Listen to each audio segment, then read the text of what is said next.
고린도전서 15장입니다. 고린도서 15장 12절로 19절까지의 말씀입니다.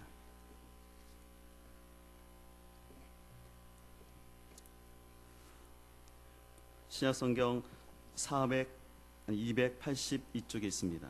고린도전서 15장 12절부터 19절까지의 말씀을 한 절씩 교독하겠습니다.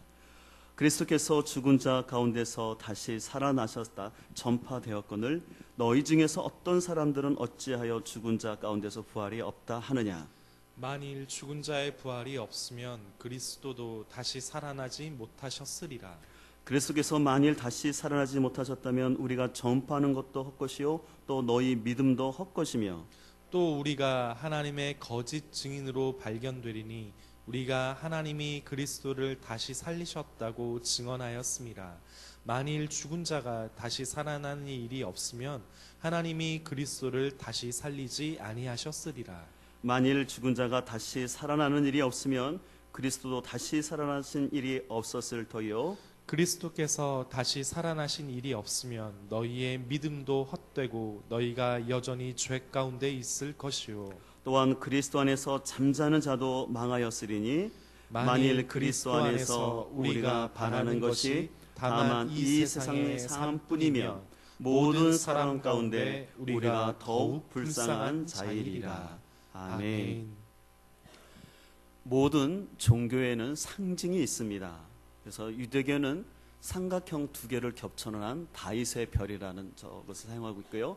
또 이슬람은 초승달을 사용하고 있고요. 또 불교에서는 여러분들이 잘 아시는 것 나치 모양과 비슷한데 만자를 사용하는데 이 만자는 무한한 윤회를 상징하는 것입니다.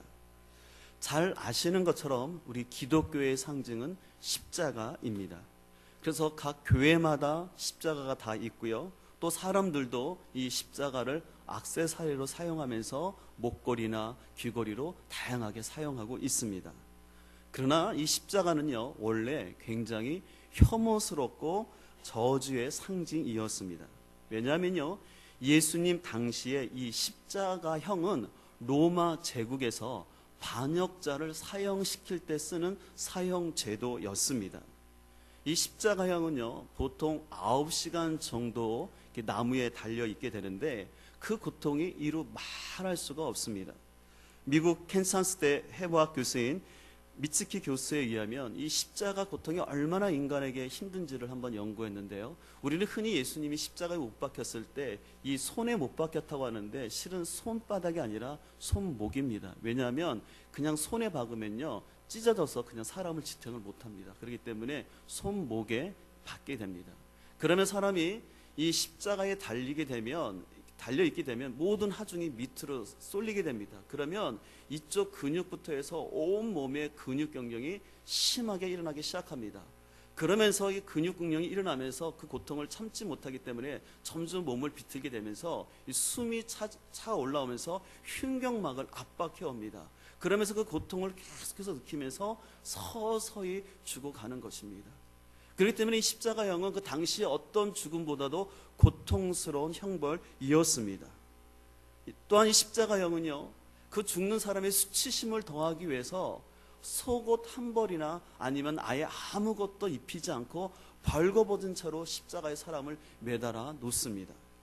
그렇기 때문에요 예수님 당시에 로마 제국에서는요 로마 시민권을 가지고 있는 사람은 절대 십자가형에 죽이지 않았습니다. 왜냐하면 로마 시민의 입장에서 십자가만큼은 너무나 수치스럽고 고통스럽고 부끄러운 것이었기 때문에 로마 시민들은 이 십자가에 죽지 않게 했다는 것입니다.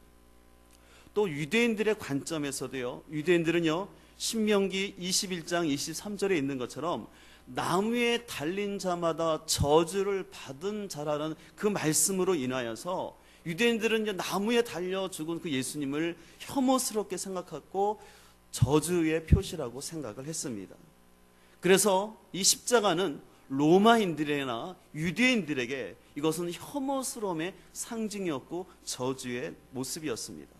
그래서 오늘날로 말한다면 어떻게 보면 요즘 사람들을 어떻게 사형시키냐면 올가미, 밧줄을 걸어서 사람을 죽이지 않습니까? 옛날에면 망나니 칼을 통해서 사람의 목을 쳤는데 십자가를 걸어놓은 것이 아니라 그런 올가미와 아니면 그런 망나니 칼을 걸어놓고 믿는 거라고 얘기할 수 있겠습니다. 그렇다면 이토록 혐오스럽고 이 저주의 상징이었던 이 십자가가 어떻게 기독교의 상징이 되었을까요? 여러분 생각해 보십시오. 어떤 사람이 혐오스럽고 그 사형틀이었는데 그 사형틀을 자랑할 수 있겠습니까? 그 이유가 있는데 그것은 바로 부활 때문이었습니다. 예수님이 부활하시기 전까지 십자가는요, 혐오와 저주의 상징이었습니다.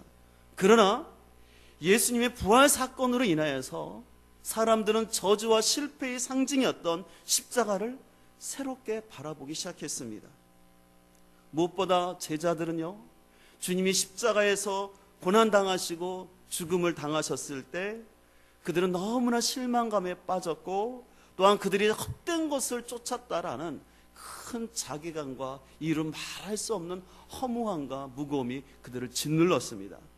그러나 그들은 주님께서 3일 후에 부활하셨다는 소식을 들었고 또 실제로 부활하신 주님을 만났을 때 그들은 그제서야 주님이 그동안 하셨던 말씀들이 깨닫게 되었습니다. 그전까지는 주님의 말씀이 깨닫지는 못했는데 부활하신 주님을 만나니까 주님의 생전에 하셨던 말씀이 깨달아지기 시작한 것이었습니다.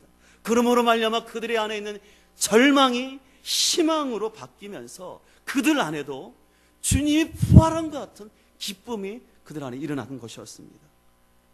그래서 이 예수님의 부활을 목격한 제자들은요, 예수님이 결코 저주받은 것도 아니고 절대 실패한 것도 아니라 그것은 바로 승리요 구원의 완성이라는 것을 깨닫게 되었습니다. 그로부터 이제 초대교회는 철저히 이 복음서를 예수님을 소개하면서 부활하신 예수님을 기점으로 해서 예수님의 행적을 기록하기 시작했습니다. 제가 도표를 가지고 좀 설명드리기를 원하는데요.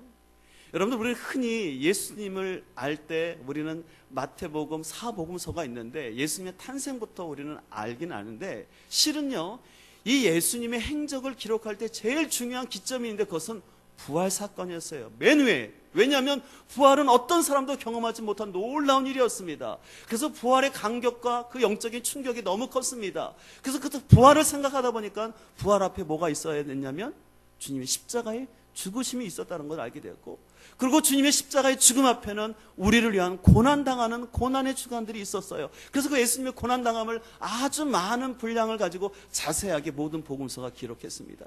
그리고 주님이 고난받기 전에 또 3년 동안 우리에게 무엇을 가르치시고 무엇을 행하셨는지에 대한 행적들을 기록했습니다. 그리고 그 예수님은 어린 시절에 어떻게 사셨고 예수님이 어떻게 태어났는지를 간략하게 기록했습니다. 그래서 여러분들, 예수님의 탄생에 대해서는요, 두 복음서만 기록하고 있어요. 그러나 예수님의 고난과 십자가의 죽음, 부활에 대해서는 모든 복음서가 가장 많은 분량을 들여서 다 표현하고 있다는 것입니다. 이것은 뭘 말합니까? 기독교 신앙의 출발은요, 바로 부활에서 출발한다는 것입니다. 그렇기 때문에 그 초대교회 성도들은 이 부활의 간격 때문에 더 이상 십자가의 죽음을 슬퍼하거나 저주를 생각한 것이 아니라 그 의미를 깨닫고 예수 그리스도를 전하게 됐던 것입니다. 여러분들은 어떻습니까? 여러분들은 부활하면 어떤 생각이 드십니까? 여러분 안에게는 부활의 간격이 찾아오십니까? 또 여러분들은 부활이 나에게 어떤 의미로 다가오십니까? 그저 예수님이 2000년 전에 부활하신 그 역사적인 사실로만 남아있고 그냥 오늘은 그냥 부활절이니까 그런 날로만 생각하고 있지는 않으신가요? 아마 어떤 분들은 이 부활이 진정 온전히 믿어지는 사람이 있을 것이고요, 어떤 사람들은 믿기는 믿지만 뭐 부활, 그냥 예수님이 부활한 거지라는, 그건 별로 나와 상관없는 것처럼 느끼는 분도 있을 것입니다. 또 아니면 예수님의 가르침이나 삶은 좋지만 죽은 사람이 부활해요? 그건 좀 어렵지 않습니까? 라고 해서 그냥 부활 자체를 안 믿는 분도 있을 것입니다. 그래서 오늘 우리가 함께 본 이 고린도서 15장 12절에도 예수님의 부활에 대해서 믿지 못하거나 또한 그 부활의 의미를 깊이 깨닫지 못하는 사람들이 있었음을 보게 됩니다. 그렇기 때문에 사도 바울은요, 이 고린도 전서의 결론이라 할 수 있는 15장에서 이 부활에 대해서 자세히 설명하는 거예요. 여러분들 고린도전서가 몇 절까지 있는지 아십니까? 보실까요? 몇 절까지 있나요? 1절부터 58절까지예요. 고린도전서 제일 많은 분량을 기록하고 있어요. 그만큼 부활이 중요하기 때문에 사도 바울은 이 부활에 대해서 아주 열심히 기록을 했습니다. 그래서 앞에 보시면요, 1절부터 11절까지는 이 부활의 실제성을 증명하기 위해서 부활을 목격한 사람들의 증인들의 명단을 기록하고 있습니다. 그리고 오늘 본문인 2절부터 34절까지는 이 부활의 의미가 무엇인지를 설명하고요. 이후에 이제 35절부터 마지막 58절까지는 이제 우리가 경험하게 될 신령한 몸의 부활에 대해서 얘기를 하고 있는 것입니다. 그렇기 때문에 저는 오늘 본문 말씀을 중심으로 해서 부활의 의미라는 제목을 가지고 과연 부활이 주는 교훈과 그 은혜들을 함께 나누고자 합니다. 우리는 먼저 부활은 속죄의 완성이요 죄에서의 해방임을 의미한다는 것을 잘 알아야 되겠습니다. 오늘 본문 12절을 다시 한번 보실까요? 12절 이렇게 말합니다. 그리스도께서 죽은 자 가운데서 다시 살아나셨다 전파되었거늘 너희 중에 어떤 사람들은 어찌하여 죽은 자 가운데서 부활이 없다 하느냐. 13절을 같이 읽겠습니다. 시작. 만일 죽은 자의 부활이 없으면 그리스도도 다시 살아나지 못하셨으리라. 14절입니다. 그리스도께서 만일 다시 살아나지 못하셨으면 우리가 전파하는 것도 헛것이요 또 너희 믿음도 헛것이며. 사도 바울은 말합니다. 만약에 주님이 부활하지 않았다면 우리가 전파하는 것도 헛되고 너희가 갖는 믿음도 헛되다라고 말합니다. 그리고 심지어 우리가 이런 말을 전파하는 사람들 우리는 아예 거짓말쟁이가 될 것이라고 사도 바울은 얘기합니다. 특별히 오늘 사도 바울은 무엇보다 17절에서 아주 중요한 말을 하는데요. 17절 말씀을 같이 한번 읽겠습니다. 시작. 그리스도께서 다시 살아나신 일이 없으면 너희의 믿음도 헛되고 너희가 여전히 죄 가운데 있을 것이요. 그리스도의 부활이 없다면 우리가 믿는 믿음 자체가 헛되고 무엇보다 우리는 여전히 못 가운데 있다는 겁니까? 죄 가운데 있다는 것입니다. 다시 말해서 죄 가운데 있다는 것, 주님이 부활하지 않았다면 우리의 죄의 문제가 해결되지 않았다는 것입니다. 그렇기 때문에 고린도전서 15장 3절과 4절을 보시면 이렇게 되어 있습니다. 15장 3절을 보실까요?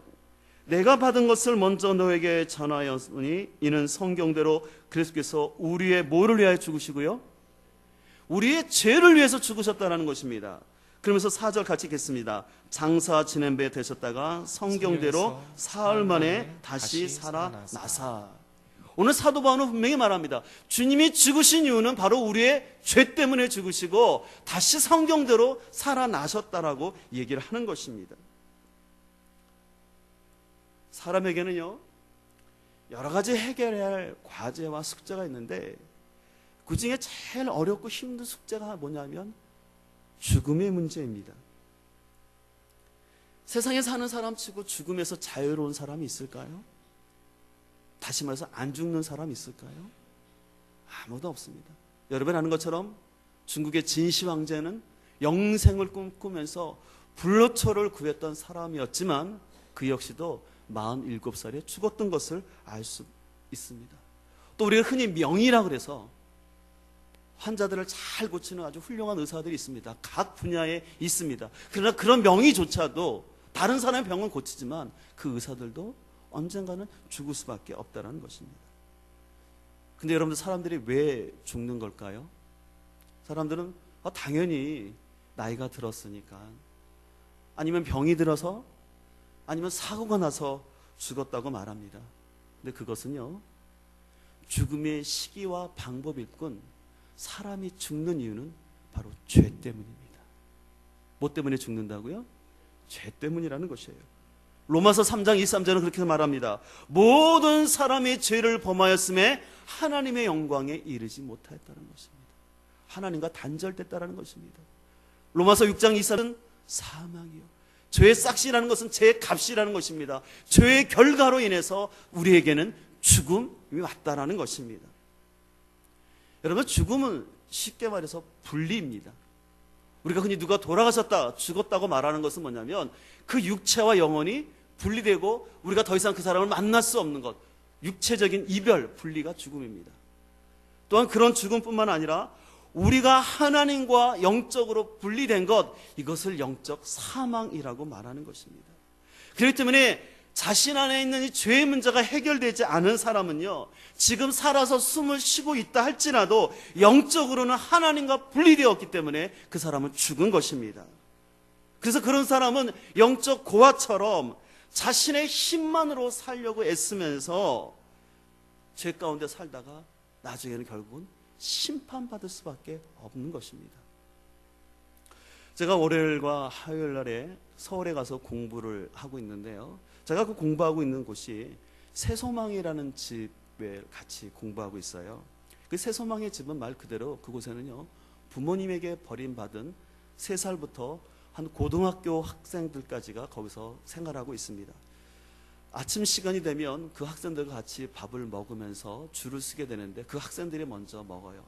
그 줄을 서서 그 학생들이 밥 먹는 모습을 보게 되면 한 테이블에 사회복지 선생님들이 같이 앉아있고 오손도손 얘기도 하고 밥도 나름대로 잘 먹고 애들이 웃어요.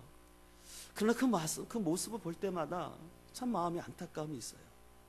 아주 천진하게 생긴 아이가 와 가서 먹고 또 자기들이 먹은 다음에 테이블을 행주 갖다가 닦고 갖다 놓고 합니다. 왜 그 아이를 볼 때마다 제 마음이 이렇게 먹먹하고, 저뿐만 아니라 그곳에 계신 목사님들이 왜 마음이 힘듭니까? 그 아이들이 먹을 게 없어서요?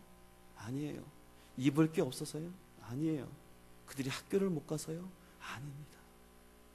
그들이 먹을 것도 있고 나름대로 사회복지선생님이 잘 돌봐줘요. 그러나 슬픈 이유는 그들을 친정으로 사랑하는 부모님과 떨어져서 고아가기 때문에 가장 슬픈 것입니다. 저는 그 모습을 보면서 세상에서 가장 불쌍한 사람은요, 돈이 없거나 인정을 못 받는 사람이 아니라 영적 고아가 되어서 하나님도 알지 못하고 하나님을 알지 못하기 때문에 죄 가운데 살면서 세상의 노예가 되어서 세상에 그냥 힘들게 살아가다가 끝까지 죄의 문제를 해결하지 못하고 갑작스럽게 찾아오는 죽음 앞에서 아무 대책 없이 죽는 사람, 가장 불쌍한 사람이라고 생각합니다. 모든 사람이 이 문제에서, 죄의 문제에서 해결할 수가 없는 거예요. 근데 바로 이 죄의 문제를 해결하시기 위해서 예수님이 십자가에 죽으시고 그 예수님의 십자가로 말미암아 우리의 속죄가 이루어진 줄 믿습니다. 구약시대는요, 피 흘림이 없으면 죄사함, 다른 동물의 피가 없으면 죄 용서받을 수 없기 때문에 구약시대는요, 늘 짐승의 피를 흘려야만 했고 제사장을 통해서 하나님을 만날 수 있었습니다. 그렇기 때문에 히브리서 10장 11절 이하에는 이렇게 기록되고 있습니다. 여러분 앞에 자막을 바로 보시면 되겠는데요, 히브리서 10장 11절에 이렇게 말합니다. 제사장마다 매일 서서 섬기며 자주 같은 제사를 드리되 이 제사는 언제나 죄를 얻게 하지 못하거니와, 바로 동물의 제사를 말하는 겁니다. 오직 그리스도는 죄를 위하여 한 영원한 제사를 드리시고 하나님 우편에 앉으사 그 후에 자기 원수들을 자기 발등상이 되게 하실 때까지 기다리시나니 그가 거룩하게 된 자들을 한 번의 제사로 합니다. 한 번의 제사로 영원히 뭐하게 했다? 온전하게 했다는 것입니다. 그렇기 때문에 15절에 보면 또한 성령이 우리에게 증언하시되 주께서 이르실 때 그날 후로는 그들과 맺을 언약이 이것이라 하시고 내 법을 그들의 마음에 두고 그들의 생각에 기록하리라 하신 후에 또 그들의 죄와 그들의 불법을 내가 다시 뭐하지? 기억하지 아니하시리라 말씀하시면서 이것들을 사하였은즉 다시 죄를 위하여 제사 드릴 것이 없느니라. 아멘. 주님께서 우리를 위해서 십자가에 죽으심으로 말미암아 더 이상 매일 계속 반복해서 하는 그런 짐승의 제사를 드릴 필요가 없다는 겁니다. 왜요?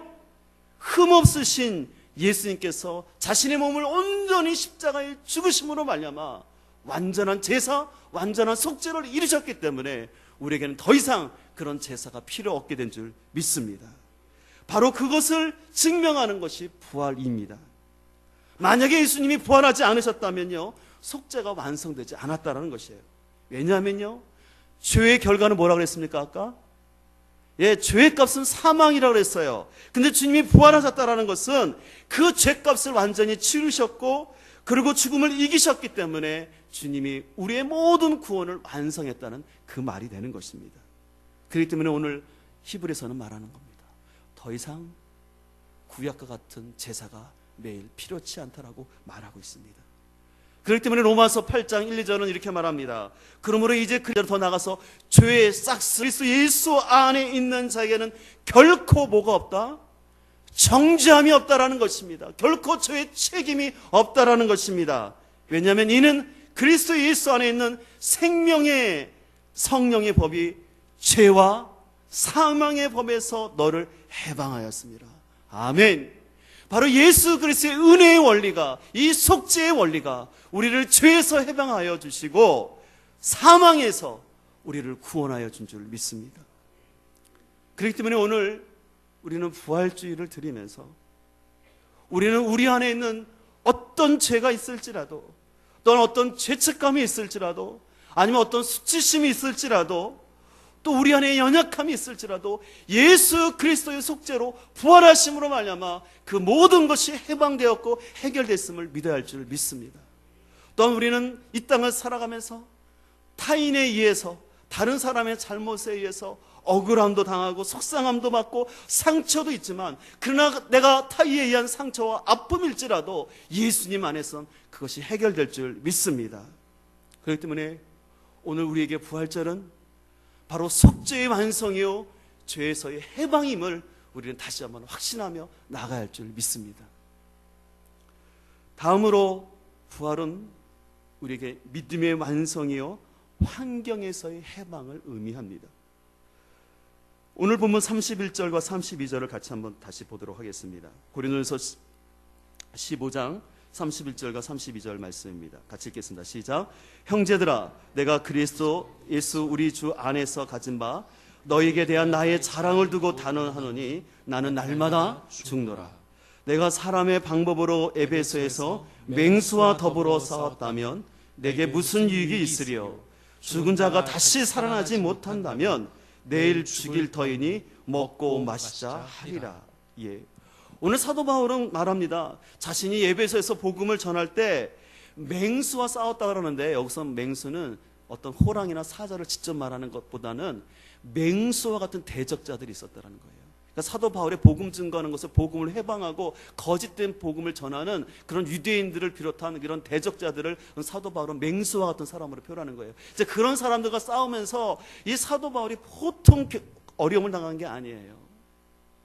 시간이 없기 때문에 그 상황을 자세히 말씀드리지는 없지만 어쨌든 사도 바울은 그런 사람들과 싸움을 너무너무 힘들었어요. 근데 사도 바울이 고백하기를 뭐냐면 그 가운데 자신은 부활의 확신으로 말미암아 믿음의 승리를 갖고 오히려 나는 날마다 죽노라. 나는 나의 죽음을 자랑한다는 거예요. 왜 자신이 죽음을 자랑할까요? 죽음은 뭐하기 때문에? 예수님처럼 다시 살 수 있다는 믿음 때문에. 죽음이 끝이 아니라 죽은 다음에 다시 부활이 있다는 그 사실을 알았기 때문에 오늘 사도 바울은 담대히 말하면서 나는 날마다 죽노라라고 귀한 고백을 하는 것입니다. 반대로 사도 바울과 같이 이런 부활의 신앙이 없는 사람은요, 죽음이 이 삶의 끝이라고 생각하기 때문에 오늘 본문에 말하는 것처럼 그저 이 세상에서 먹고 마시자 하면서 산다라는 것입니다. 바로 이런 사람들을 세속적인 신앙이라고 말했습니다. 그래서 세속적인 신앙과 부활 신앙은 다음과 같은 차이점이 있습니다. 먼저 세속적인 신앙은요, 그저 세상 풍조의 유행에 이리 갔다 왔다 갔다 합니다. 그러나 반대로 부활 신앙은요, 세상 풍조를 뛰어넘어서 오히려 믿음으로 갑니다. 세속적인 신앙은 육신적인 삶밖에 안 됩니다. 이 세상이 전부라고 생각하기 때문에. 그렇기 때문에 육신적인 것만을 추구하고 비도덕적인 삶을 추구합니다. 이에 반해서 부활신앙은 눈에 보이진 않지만 영적이면서 윤리적인 삶을 살아갑니다. 왜요? 하나님이 나와 함께 하신다고 하기 때문에 사람의 시선을 떠나서 윤리적이고 도덕적인 삶을 살려고 합니다. 세속적인 신앙은 결국은 이 땅 위에서의 보상과 소유에만 집착하면서 살아가게 됩니다. 그러나 이에 반해서 부활신앙은 하나님 나라를 알고 하나님 나라를 위해 투자하면서 영원한 상급을 기대하며 사는 것이 부활신앙입니다. 여러분들은 단순한 비교처럼 보이지만 과연 여러분들은 지금 어떤 삶을 살고 있습니까? 그래서 오늘 본문 33절에서 이 부활신앙을 갖지 못한 사람의 특징에 대해서 사도 바울은 이렇게 권면을 하고 있습니다. 표준 서번역에는 이렇게 기록되어 있는데 우리 앞에 자막을 보시고 함께 읽도록 하겠습니다. 33절과 34절입니다. 시작. 속지 마십시오. 나쁜 동무가 좋은 습성을 망칩니다. 똑바로 정신을 차리고 죄를 짓지 마십시오. 내가 여러분을 부끄럽게 하려고 이 말을 합니다만 여러분 가운데서 더러는 하나님을 아는 지식이 없습니다. 오늘 사도 바울은요 작심하고 얘기를 합니다. 내가 이 얘기를 하는데 실은 좀 여러분들을 좀 부끄럽게 하려고 제가 솔직하게 말하는데 여러분 가운데는 하나님을 아는 지식이 없습니다. 그렇기 때문에 여러분들은 자꾸 나쁜 친구와 어울려서, 다시 말해 나쁜 친구라는 것은 세상적인 가치관으로 가득한 그 사람들을 따라 살면서 여러분들은 죄를 짓고 살아가는데 그렇지 말라라는 것입니다. 사도 바울 당시에 진짜로 이 부활신앙이 없는 사람은요 그저 육에 보이는 것, 먹고 마시고 이 땅에서 잘 사는 것, 그것만 전부인 것처럼 생활하는 사람들이 있었습니다. 여러분들이 부활이라는 이 헬라어 단어가요 아나스타시스라고 말하고 있어요. 근데 이 뜻은 뭐냐면요 아나라는 그 접두사인데 그것은 위, 다시라는 뜻이 있고요, 스타시스는 서다라는 뜻이 있어요. 이걸 결합하면 뭐냐면 위로 서다, 다시 산다라는 뜻이 있습니다. 그렇기 때문에 초대교회 안에서요 부활신앙이라는 것은 뭐냐면 아래에 있는 것이 아니라 아래에서 위로 똑바로 서 있는 사람들이라고 생각했습니다. 이 부활신앙은요 내가 세상에서 보지 못하던 것, 세상에서 듣지 못하던 것을 자기가 직접 들었기 때문에 더 이상 세상에 묶이지 아니하고 하나님 앞에 똑바로 서서 살아가는 사람입니다. 반대로요 부활신앙이 없는 사람은요 살아있는 것 같지만 진짜 들어야 될 소리를 듣지 못하고 진짜 봐야 할 것을 보지 못하고 세상의 소리에 더 관심을 두고 있기 때문에 그들은 서 있는 사람들이 아니라 아래로 구부정한 모습을 가지면서 땅을 바라보면서 땅의 것에만 집착하며 살아가는 모습이 부활신앙에 없는 사람의 특징입니다. 제가 설교를 시작하면서 모든 종교에는 상징이 있다고 말씀을 드렸는데요, 옛날부터 지금 현재까지 사람들에게 가장 매력적이고 아주 영향력 있는 종교가 있는데 여러분 혹시 어떤 종교인지 아십니까?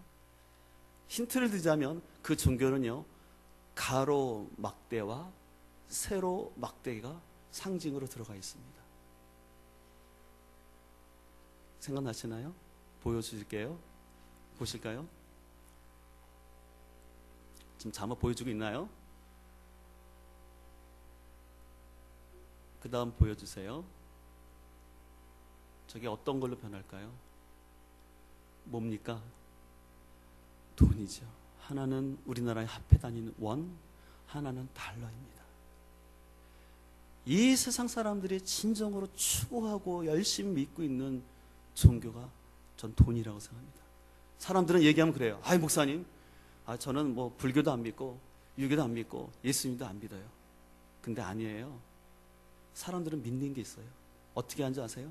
가장 믿는 거에 시간과 모든 걸 투자합니다. 당연히 그렇지 않습니까? 오늘 사람들은 돈을 믿기 때문에요. 돈을 위해서라면 없는 시간도 냅니다. 예배 시간보다도 돈을 위해서면 기꺼이 거기에 투자하고 달려갑니다. 돈을 위해서라면 어떤 피곤함도 이겨내고 가려고 하는 게 사람의 모습입니다. 그래서 이 시대 사람들 가운데 가득한 종교는 바로 만몬입니다. 만몬이 바로 돈, 물질을 말하는 것이에요. 심지어는요 하나님을 믿는 사람들조차도 하나님을 믿는 것 같지만 실상은 나에게 돈을 잘 벌어주기 위해서 하나님을 믿는 사람도 없지 않아 있습니다. 그것을 기복주의 신앙이라고 말합니다.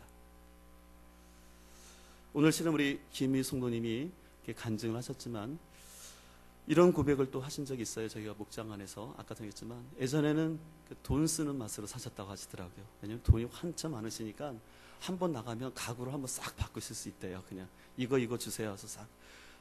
저도 한번 그렇게 한번 해봤으면 좋겠어요.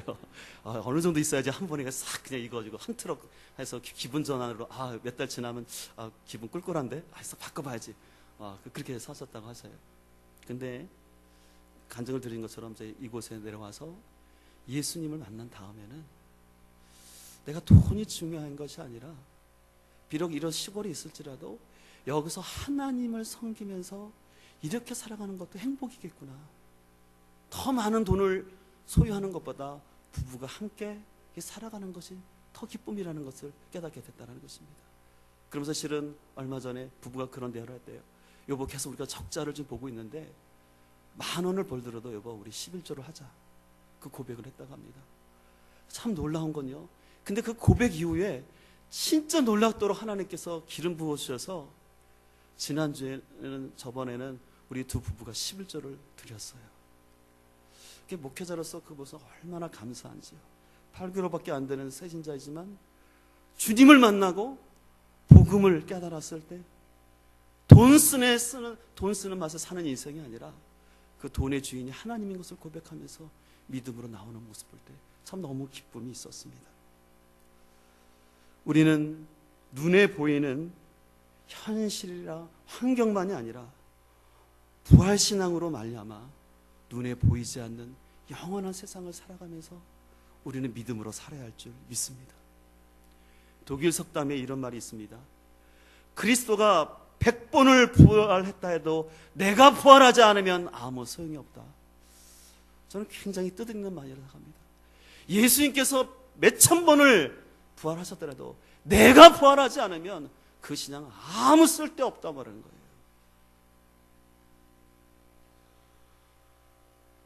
그래서 여러분들 부활절은요, 그냥 1년에 한 번 주님이 부활하신 날을 기억하면서 그냥 계란 한 번 먹는 날이 아닙니다. 바로 예수님의 죽음이 나의 죽음이요.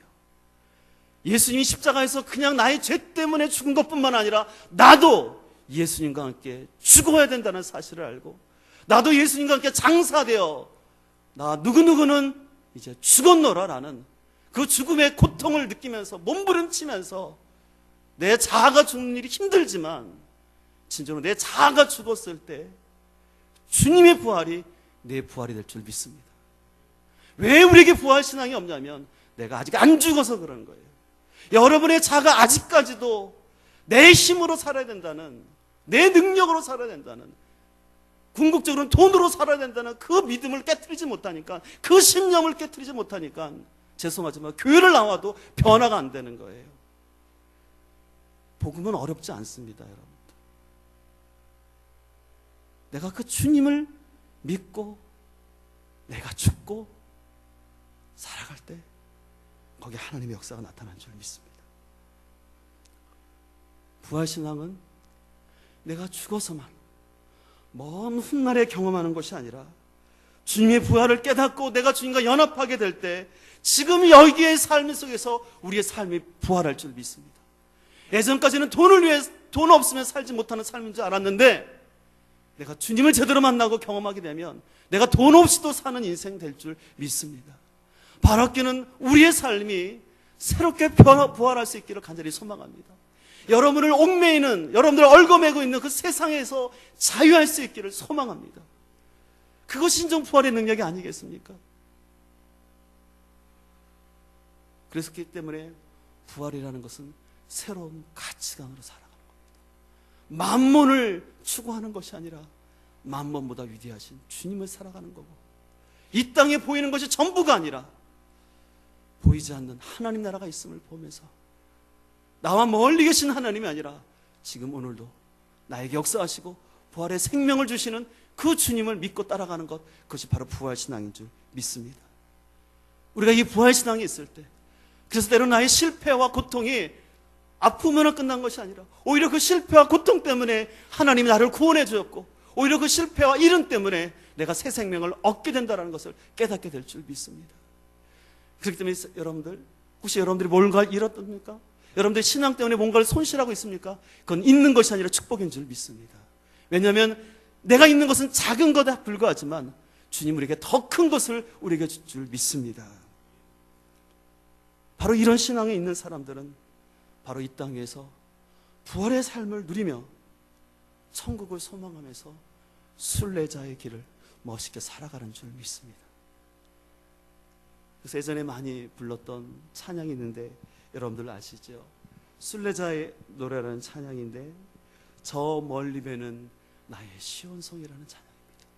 진정으로 이 부활의 신앙이 있고 확신 있는 사람들은 이 세상 가운데 천국을 소망하면서 하나님 나라를 위해 살아가는 그런 순례자가 될 줄 믿습니다. 이제 우리 정호연 조사님이 1절을 찬양하실 텐데 한번 들으시고 우리는 2절을 같이 한번 찬양하도록 하겠습니다.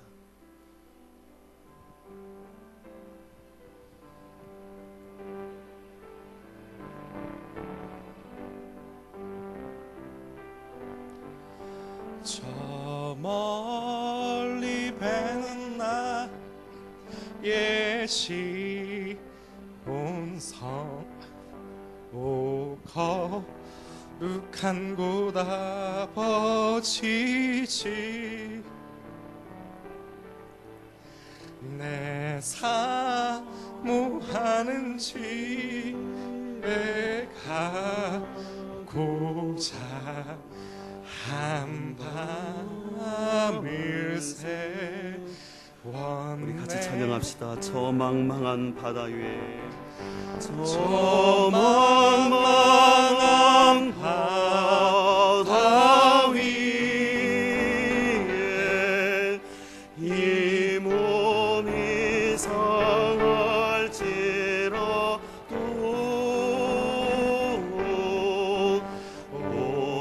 오늘은 이곳 내일은 저곳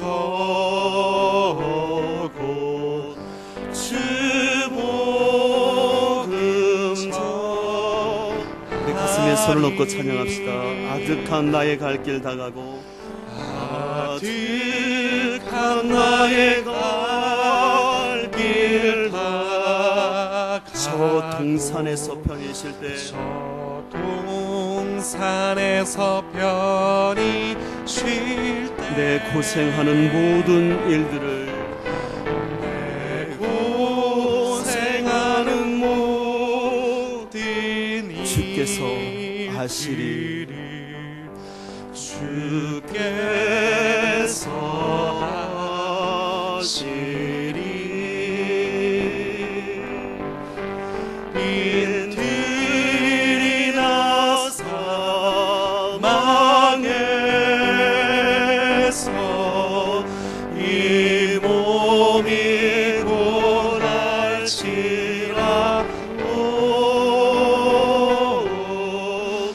오늘 주 예수 날 사랑하사 날 지켜주시리. 우리 이 시간 하나님께 기도하며 나가길 원합니다.